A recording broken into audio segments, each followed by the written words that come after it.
கமகமக்கும் காஃபியோட ஒரு சுவை நம்ம திருச்சிராப்பள்ளியோட ஆற்றுப்படுகை தீவு ஸ்ரீரங்கத்தில் தான் நம்ம இருக்கோம். இங்கே ஒரு பக்கம் காவேரி, ஒரு பக்கம் கொள்ளிடம். இந்த ஆற்றுப்படுகை தீவில் 234 அடி ஆசியாலே மிக உயரமான ராஜகோபுரம் இருக்கு. முதன்மையான வைணவ திருத்தலத்திலே முதன்மையான வைணவ திருத்தலம் நம்ம இங்கே ஸ்ரீரங்கம் பூலோக வைகுண்டம் என்று சொல்லக்கூடிய அந்த திருத்தலத்திட்ட அந்த புண்ணிய பூமியில தான் நம்ம இருக்கின்றோம். ராஜகோபுரம் இருக்கக்கூடிய அருகில தான் எந்த விதமான பெயர் பலகையுமே இல்லாம ஒரு காஃபி கடை இருக்கு. இதை குறித்த வரலாறை நம்ம பேச இருக்கின்றோம். இது குறித்து பேசுவதற்காக நம்முடன் இணைந்திருக்கின்றார் முரளி. வணக்கங்க. வணக்கம்.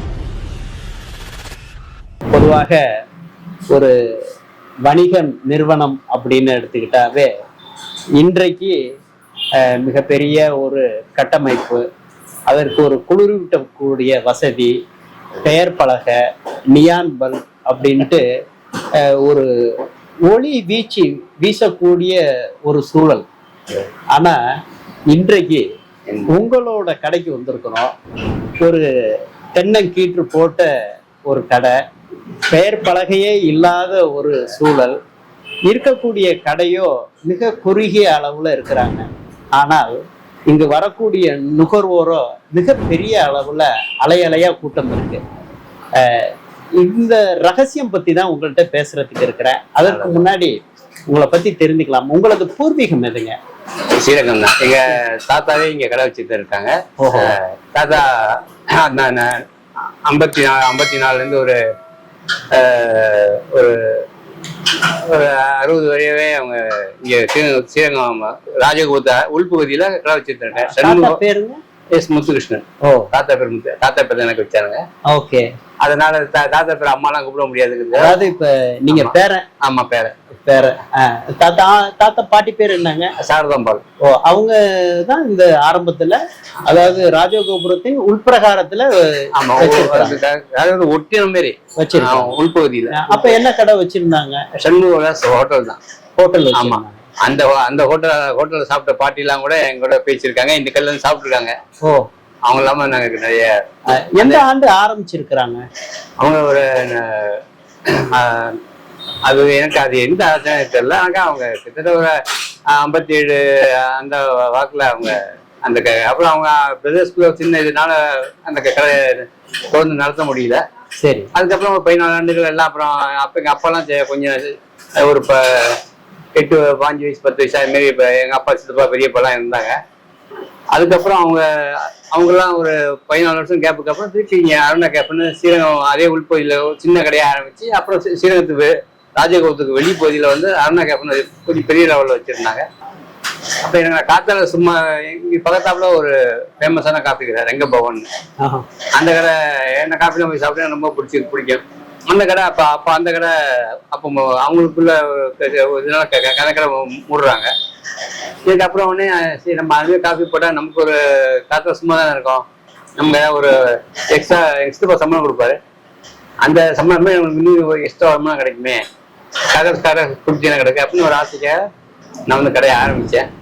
கடை ஆரம்பிச்ச போது அப்புறம் தான் தெரியாது இவ்வளோ முக்கியமான வேலைன்னு. முத நீங்க எந்த வருஷத்துல ஒரு காஃபி போட ஆரம்பிச்சீங்க? 89ல ஃபர்ஸ்ட். ஆமா, 89ல காஃபி போட்டா கிட்டத்தட்ட ஒரு 6 மாச காலம், ஒரு 3 மாச காலம் வியாபாரமே கிடையாது. அதான் கை திறக்க வேண்டியதான், பால் காய்ச்சி வைக்க வேண்டியதான், எஜுகேஷன் போட்டு வச்சிருப்பேன். பிசினஸ் இருக்காது. ஒரு கஸ்டமர் ஒருத்தர் வயசுனா வெங்கட்ராமன் ஒருத்தர், அவரு நாராயணன் அவருக்கு. அவர் என்ன பண்ணாரு, டெய்லி எங்கெல்லாம் இட்லி சாப்பிட்டு வருவாரு. ஃபர்ஸ்ட் அவர் தான் இட்லி சாப்பிட்டு வருவாரு. எங்கடாப்பா என்னப்பா கடை ஃபர்ஸ்ட் வாரம் முதல் வாரம் கல்யாணம்னா சரியா இப்படி என்ன கடையை காணும் அப்படின்னாரு. இல்லைம்மா நான் முடியல, கண்ணு இதாச்சுன்னு. கடையை விட்டாப்படா உனக்கு காப்பி போட்டதில்ல, ஒன்றும் போட்டதில்ல, ஏதோ ஓய்வா கரண்ட்டுக்கு பிடிச்ச கேடு உனக்கு, எதுக்கு சித்தப்பனுக்கு செலவு வைக்கிற, நீ பேசாம போறதில்ல, ஏன் நடத்திட்டு இருக்கேன்னாரு. எனக்கு ரொம்ப பயங்கரமா ஒரு இது வந்துருச்சு. ஆக வெளியே சிரிக்கிறேன். அது சொன்ன அந்த ஸ்லாங் அந்த அந்த விதம் எல்லாமே அவங்க அந்த பேச்சில உங்களுக்கு ஒரு பெரிய ஒரு தாக்கம் ஏற்படுது. ஆமா ஆமா, பெரிய படம் அடி அது பெரிய ஒரு அவமானமா போயிடுச்சு எனக்கு. அப்பதான் எனக்கு என் லைஃப் அச்சீவ்மெண்ட்டே இந்த காசுகளை வந்து லாபம் இல்லாட்டியாலும் பரவாயில்ல, நான் நல்லா காப்பி பண்ண ஒரு ஆள்கிட்டயாவது பேர் வாங்கணும் அப்படின்னு மனசுல ஒரு சின்ன அந்த ஒரு பொறி வந்துச்சு. அந்த திருப்பி அந்த 10 நாள் இன்னும் 10 நாள் டாக்டர் சொன்ன 10 நாள் லீவு முடியல. உடனே அந்த ஒரு 5 நாள் தான் லீவ் முடிச்சிருக்கேன். 5 நாள் ஒன்று என்ன பண்ணேன், திருச்சியில் எல்லா கடையிலும் போய் எங்க காப்பி நல்லா இருக்கோ அதெல்லாம் போய் குடிச்சு பாக்குறேன்.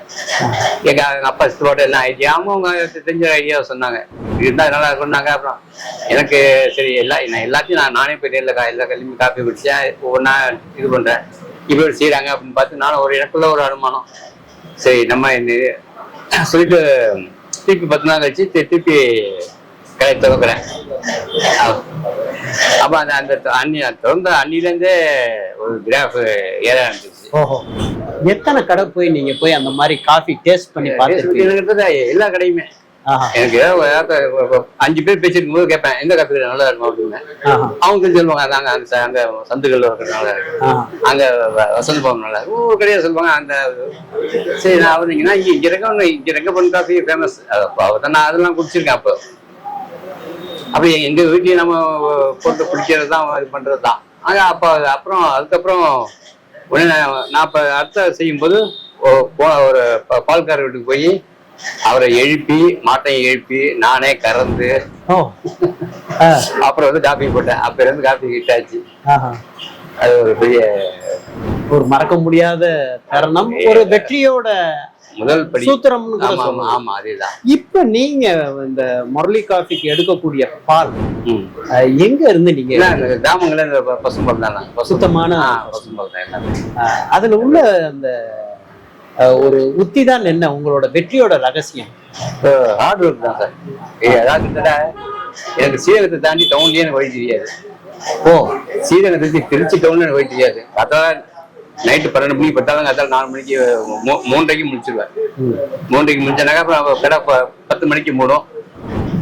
10 மணிக்கு முடிட்டு அப்புறம் போய் சாப்பிட்டு படுப்பேன், கொஞ்சம் ஓய்வு எடுப்பேன். திருப்பி 2 மணி 1:30 மணிக்கு வந்துடுவேன். அப்புறம் நைட்டு 7-7:30 மணிக்கு தான். என்னுடைய 45 வருஷ காலம் 89 போது கொஞ்சம் ஒரு 9 வருஷம் கம்மியாகும்.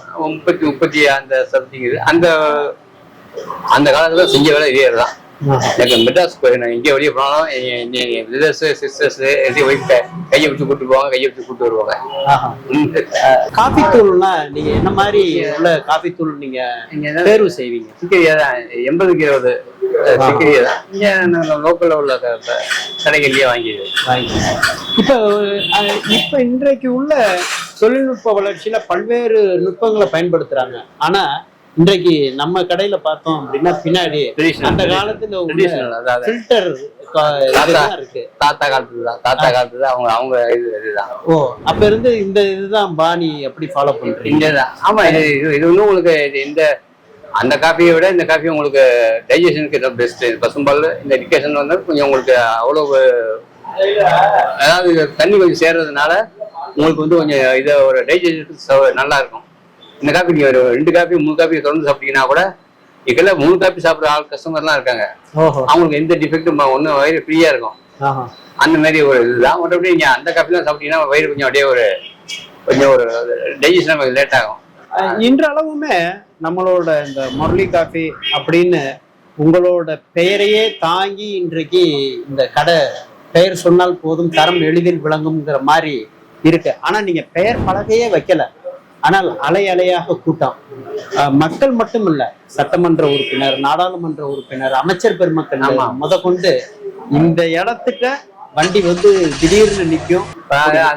சில கஸ்டமர் தான் சொல்லியிருக்காங்க, நான் வேர்ல்டுல எல்லா பெஸ்ட் காஃபியும் குடிச்சிருக்கேன். ஒரு சொன்னாரு, ஒரு காஃபி நான் 1800 ரூபாய்க்கு ஒரு காஃபி குடிச்சிருக்கேன், நான் வேர்ல்டு முக்கிய காஃபி இங்க இருக்கோம். அவரும் இங்க இருக்கிறது காஃபி சாப்பிட்டு இருக்காரு. சாப்பிட்டு போயிட்டு எல்லா உங்களுக்கு காஃபி கொஞ்சம் ஸ்பெஷலா இருக்கு அப்படின்னு. அப்புறம் சஞ்சீவ் கபூர்னு மோடிக்கு செஃப்பா இருக்காரு, அவர் இல்லாம நம்ம கடையை வீடியோ எடுத்துட்டு இருக்காரு. அவர் இல்லாம விசிட்டர்ஸ் புக் வச்சிருக்கேன், அதுல எல்லாம் அவங்க பதிவு பண்ணியிருக்காங்க. இதெல்லாம் உங்களோட இந்த ஒரு காஃபி கடையில எவ்வளவு பெரிய ஆளுமைகள்லாம் வந்து அந்த வருகை பதிவேட்டுல பதிவு பண்ணியிருப்பாங்க. அதுல முக்கியமான நபர்கள் யாரெல்லாம் அவங்கள நினைவு கூற முடியுமா? ஃபர்ஸ்ட் எஸ்ஆர் பாலசுப்ரமணியம்,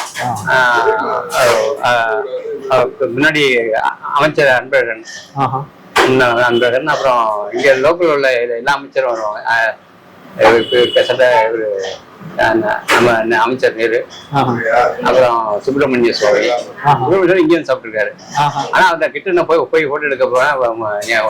அப்ப அவங்கலாம் இந்த இசட் பிளஸ் பாதுகாப்பு இருக்கிறதுனால இனி அவங்க தூரக்க நிக்க சொன்னாங்க. அவரு காஃபி குடிச்சிட்டு ரொம்ப நல்லா இருக்குன்னு சொல்லிட்டு போனாங்க. இப்ப அதை தாண்டி இன்றைக்கு இந்த டயத்துல நான் பேசக்கூடிய இடத்துல ஒரு மிகப்பெரிய ஒரு தொழில் முனைவரா, அது மட்டும் இல்லாம தன்னம்பிக்கை பேச்சாளரா, கல்லூரியில வலம் வரக்கூடிய நபராகவும் நீங்க இப்ப அடையாளம் காணப்படுறீங்க. அந்த ஒரு அனுபவம் எப்படி இருக்கு? எனக்கு மற்றபடி எனக்கு ஸ்பீச்சுன்னு சொன்னா இப்ப மேல பேசுனா பேச தெரியாது. நாங்க கல்லூரி பசங்கள்ட்ட போய் ஒரு ஃப்ரெண்ட்லியா நம்ம ஒரு சித்தப்பா மாரி பெரியப்பா மாரி நான் உங்களுக்கு தொழில் சம்பந்தமா என்ன உங்களுக்கு என்ன சந்தேகம் இருக்கோ கேளுங்க, நான் சொல்றேன். கிட்டத்தட்ட எல்லா நான் போற ஃபர்ஸ்ட் ஆரம்பத்துல 2-3 இது ராமகிருஷ்ண கல்யாணம்லாம் போனாக்கா அவங்க ப்ரொஃபஸர்லாம் வெளியே போயிடுவாங்க. எனக்கே பயமா இருக்கும். அவங்க இன்டர்வியூ வச்சுட்டு அவங்க போயிடுவாங்க. எனக்கு என்ன இப்ப அந்த பசங்க ஒருத்தருக்கும் ரொம்ப நம்மள அறிவு சேர்ந்தவங்க அவங்கெல்லாம் அந்த சீரியஸ்ல அதிகமா படிச்சிருக்காங்க. எனக்கு கொஞ்சம் பயமா இருக்கும். ஆக நான் வந்து அதெல்லாம் வெளியே கட்டிக்க மாட்டேன். நான் உங்கள்கிட்ட வந்து ஒன்றும் நான் உங்களுக்கு போதிக்க வரல. உங்களுக்கு சந்தேகங்கள் ஆரம்பத்துல உள்ள தடங்கல்கள், அது உங்களுக்கு மனசுல கேள்விகள் இருக்கும், அதை பத்தி எல்லாம் கேளுங்க, நான் உங்களுக்கு பதில் சொல்றேன். ஏன்னா என்னுடைய 35-45 வருஷ அனுபவத்துல எல்லாருக்குமே அப்புறம் கிட்டத்தட்ட நான் எல்லா பசங்களும் என்கரேஜ் பண்ணுவேன். நீ கேள்வி உனக்கு பிசினஸ் சம்பந்தம் உனக்கு இது இருக்கும், சந்தேகம் இருக்கும், கேள்வி எல்லாம் சொல்லுவோன்னா ஒருத்தர் கேட்க ஆரம்பிச்சிருவாங்க. ஒரு பெரிய நான் சொல்ற பதில் வந்து அவங்களுக்கு ரொம்ப ஒரு ஆரவாரம். இதெல்லாம் பசங்களுக்குலாம் ரொம்ப எல்லாம் எனக்கு அதான் ரொம்ப ஆச்சரியமான விஷயம். நான் கூட பயங்கர தான் ஸ்பீச்சை பத்தி நமக்கு என்ன தெரியும்னு இந்த பதில் எல்லாமே. அப்புறம் அவங்க உள்ள ப்ரொஃபஸரு அவங்க அந்த காலேஜ் பிரின்சிபல் கொண்டு வந்து எல்லாம் அப்புறம் அவங்க சேர்ந்து ஜாயின் பண்ணிக்குவாங்க. நல்லா ரொம்ப சந்தோஷம் சார் அப்படிம்பாங்க. எல்லா இடத்துலையும் அந்த ஆசிரியர் இல்லாமல் அந்த ஹெச்ஓடி எல்லாமே நாங்கள் வந்து ஸ்பீச் கேட்டுருக்கோம். ஆக அவங்களுக்கு வந்து அவங்களுக்கு ஒரு நெருக்கமா இந்த ஸ்பீச் இருந்தது. அப்ப இதுல வெற்றிகரமாக இருக்கணும் அப்படின்னா நீங்க கடைபிடிக்கக்கூடிய அந்த ஒற்றை மந்திர சொல் என்ன? என்ன மாதிரி டெடிகேட்டா நம்ம இருந்தா இந்த வெற்றி வந்திருக்கும்னு நீங்க நினைக்கிறீங்க? நம்பிக்கையோடு பொறுமையோடு நம்பிக்கையோடு பொறுமையோடு இதுதான் அது உங்களோட தாரக மந்திரம். நம்ம நம்பணும் முதல்ல. இப்ப நம்ம கடை எத்தனை மணில இருந்து நீங்க காலையில? 4 மணிக்கு ரெடி ஆயிடும். 4 மணிக்கு ரெடி ஆயிடும். ஒரு 10:15 வரையும் இருக்கும். சரி. அப்புறம் 10 கேப்பு. அப்ப திருப்பி ஒரு 1:20 காஃபி, 1:30 காஃபி ரெடி ஆயிடும். அப்ப ஒரு 7:15 அந்த அளவு 7:15 இரவு வர. ஆமா. இப்போ நீங்க முக்கியமா பண்றது ஒரு காஃபி மட்டும்தான். இப்ப நீங்க காஃபி மட்டும் இந்த இது உங்க தாத்தா காலத்துல இருந்து அந்த தாத்தாலாம் சாப்பாடு இல்ல, நாள் முழுக்க கடை. அதான் அந்த இது அதை அப்படி விட்டுட்டு நீங்க தேர்ந்தெடுக்கக்கூடிய துறை வந்து காஃபி மட்டும்தான். ஆமா. ஒரு நாளைக்கு இப்ப எவ்வளவு லிட்டர் நீங்க இப்ப வந்து அதை சொல்ல முடியாது. சரி. அது இல்லாதாங்க. அதாவது நம்ம எந்த வேலையும் போறதை விட வர்றவங்க திருப்தியா போறாங்க. அப்ப நம்ம கிட்ட இருக்கிறவங்க நம்மகிட்ட இருக்கிற ஸ்டாஃப்ங்க திருப்தியா இருக்கணும். அதுதான் பிசினஸ்ல வந்து நான் அதிகமா பிசினஸ் பண்றேன், அது பண்றேன் எல்லாம் அத ஒரு இதா இருக்கலாம். ஆக நம்ம பண்ற வியாபாரம் கஸ்டமருக்கும் திருப்தியா இருக்கு, நமக்கும் திருப்தியா, நம்ம ஸ்டாஃபுங்களுக்கும் அதை ஒரு. இப்ப உங்ககிட்ட எவ்வளவு பணியாளர்கள்? ஒரு 7 பேர் இருக்காங்க. 7 பேர். இப்ப நம்ம கடைக்கு வந்து நிறைய பேர் விசிட்டர்ஸ் வந்திருக்கிறாங்க, மிகப்பெரிய ஆளுமையும் வந்திருக்கிறாங்க. சரி. எந்த கடையிலையும் இல்லாம நீங்க வந்து ஒரு அவங்களோட ஃபீட்பேக்கும் வாங்குறீங்க. அதுல சுவாரஸ்யமான நபர்கள் யாராச்சும் ஏதாவது தகவல் சொல்லியிருக்காங்களா? இருக்காங்க. இது எஸ்ஆர் பாலசுப்ரமணியம், காங்கிரஸ் கட்சி முன்னாள் எதிர்கட்சி தலைவர் அவரு. இவங்க ஐயா இங்க வந்து சாப்பிட்டுருக்காங்க. இவரு சஞ்சீவ் கபூர், மோடிக்கு செப்பா இருக்காரு இப்ப அவரு. ஆமா ஆமா, இந்திய நாட்டின் பிரதமர். ஆமா, அவருக்கு பயன் போகும்போது அவர் தான் செப்பு கூட போவாங்க. ஓகே. இங்க முன்னாடி அவர் செப்பு தான், அவரு செப்பு தான் முன்னாடி நிறைய அட்வர்டைஸ்மெண்ட்லாம் வருவாரு. நம்ம கடைக்கு முன்னாடி இந்த தேதியில வந்து வந்தபோது தேதி ஞாபகம் இல்லை. வந்தபோது இங்க நம்ம இதெல்லாம் பார்த்து கேள்விப்பட்டு இங்க காஃபி சாப்பிட்டுட்டு நம்ம இந்த ப்ராசஸ்லாம் போட்டோ எடுத்துட்டு போனாங்க. அது என்ன சொன்னாங்க அவங்களோட?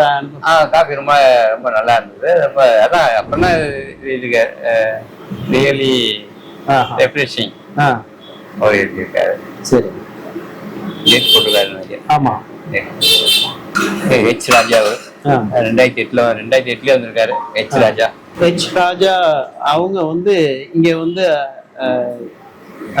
காஃபி அருந்திட்டு அதை பத்தி உள்ள அனுபவத்தை எழுதி இருக்கிறாங்க. அது மாதிரி இந்த பக்கத்துல புத்தகத்துல பெரும்பான்மையான பக்கங்கள் கிட்டத்தட்ட நிறைவு பெறக்கூடிய வகையிலே இருக்கு. இந்த பக்கம் ஃபுல்லாவே ஒவ்வொருத்தர் வந்து மிகப்பெரிய ஆளுமைகள். எழுத்தாளர் பாலகுமாரன்ல இருந்து சுஜாதா கூட இந்த காஃபியை இங்க சாப்பிட்டதை வந்து அனுபவத்தை நிறைய இடத்துல சொல்லி இருக்கிறாங்க. எழுத்தாளர் 29ஆம் தேதி ஏப்ரல் 25 இன்றைய நாள்ல வந்து தினமலர் நாளிதழோட ஆசிரியர் இங்க வந்திருக்கிறாங்க. அவங்களும் வந்து இதுல எழுதியிருக்காங்க. நம்ம இந்த முரளி காஃபிக்கு இப்ப நீங்க வந்து காஃபி குடிக்க வந்திருக்கிறீங்க. எவ்வளவு ஆண்டுகளாக நீங்க இந்த காஃபி குடிக்கிறீங்க? நான் 10 வருஷமா குடிக்கிறேன். மற்ற இடத்துல குடிக்கிறதுக்கும் நம்ம முரளி காஃபில குடிக்கிறதுக்கும் என்ன மாதிரி உள்ள ஒரு வித்தியாசத்தை இல்ல ஒரு அனுபவத்தை நீங்க பெறுறீங்க? இங்க வந்து இந்த ஃபில்டர் காஃபி அவ்வளவு டேஸ்டா இருக்கும். மற்ற இடத்துல சாப்பிட்றத விட இங்க ஃபில்டர் காஃபி ரொம்ப டேஸ்டா இருக்கு. ப்ளஸ் இங்க இருக்கிறவங்களுடைய எல்லாருடைய கனிவான உபசரிப்பு, ப்ளஸ் அவருக்கு இந்த காஃபியோட டேஸ்ட்டு அது எத்தனை வருஷம் 10 வருஷமா சாப்பிட்டா 10 வருஷமாவும் கிட்டத்தட்ட கொஞ்சம் கூட மாறாம அதே டேஸ்ட். இது இங்க வந்து சாப்பிட்டாதான் ஒரு மன நிறைவே கிடைக்குது. சாப்பிட்டால எழுந்த உடனே எல்லாரும் வீட்டில் சாப்பிடுவோம். ஆனால் நான் வந்து இங்கேதான் சாப்பிடுவேன். எழுந்த உடனே இங்கே தான் சாப்பிடுவேன். மத்தியானம் சாப்பிடுவேன், சாயந்தரம் சாப்பிடுவேன். ஸோ இந்த காஃபியோட டேஸ்ட்டு எனக்கு ரொம்ப பிடிச்சிருக்கு. அண்ணாவோட உழைப்பு அது மாதிரி, அதனாலதான் ஒரு டேஸ்டா இருக்கு. அவர் வந்து டவுன் டு எர்த் எல்லாத்தையும் பழகுவார். ஸோ அவருடைய கனிவான உபசரிப்பு, பணியாளருடைய கனிவான உபசரிப்பு, இதெல்லாம் சேர்ந்துதான் நமக்கு மேலும் மேலும் இங்க வர தூண்டுது. பிளஸ் இந்த டேஸ்ட் தான் மெயின் காரணம். இதுல நம்ம பார்க்க போனோம்னா பல ஆளுமைகள், சட்டமன்ற உறுப்பினர், நாடாளுமன்ற உறுப்பினர், ராஜ்யசபா உறுப்பினர், ஏன் பாரத பிரதமரோட அவங்களுக்கு உணவு தயாரிக்கக்கூடியவங்க கூட இந்த பதிவேடுல அவங்களோட குறிப்புகளை எழுதியிருக்க முடியுது. அதுல ஒரே ஒரு ஒற்றை தாரக மந்திரம், பொறுமை, முயற்சி, நீடித்த உழைப்பு, நம்பிக்கை. இந்த இதுதான் நம்மள ஒரு வெற்றிகரமாக ஆக்கும் அப்படிங்கிறதையும் அந்த ரகசியத்தையும் அவங்க நம்மள்கிட்ட சொல்லியிருக்கிறாங்க. திருச்சியோட அடையாளத்துல ஒன்றாக இருக்கக்கூடிய நம்ம முரளி காஃபி ஆவணப்படுத்துவதில் எஸ்பிசி மீடியா பிளஸ் டிவி உண்மையிலேயே பெருமை அடைகிறது. இதை போல நல்ல காணொலியை நீங்க காண வேண்டும் என்றால் தொடர்ந்து எஸ்பிசி மீடியா பிளஸ் டிவியை சப்ஸ்கிரைப் பண்ணுங்க, பெல் பட்டன் கிளிக் பண்ணுங்க, ஆல் பட்டன் கிளிக் பண்ணுங்க. ஒவ்வொரு பதிவையும் லைக் பண்ணி ஷேர் பண்ணுங்க. முரளி காஃபி உரிமையாளர் முத்துகிருஷ்ணன் என்ற முரளியுடன் விஜயகுமார்.